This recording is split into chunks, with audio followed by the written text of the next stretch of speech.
এখন ভোরবেলা অলমোস্ট 4:45 নাগাদ। দিনটি 12ই জুলাই 2024। বেশ সুন্দর বৃষ্টি পড়ছে বাইরে, ঝিরঝির ঝিরঝির বৃষ্টি পড়ছে। উঠে আমি অনেকক্ষণ ধরে অবজার্ভ করছিলাম যে বাইরে একটি আওয়াজ হচ্ছে।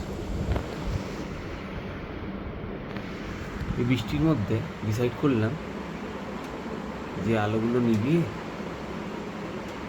জানলাটাকে খুলে দিই, অ্যাজ ইন কাঁচটা বন্ধ থাকবে, পর্দাগুলো খুলে দিই। এই না আপনারা আওয়াজটা শুনতে পাচ্ছেন কিনা, কিন্তু ব্যাপারটা খুবই মনোরম। একে ভোরবেলা এই সময়টা, আর তার সঙ্গে এই বৃষ্টির আওয়াজ।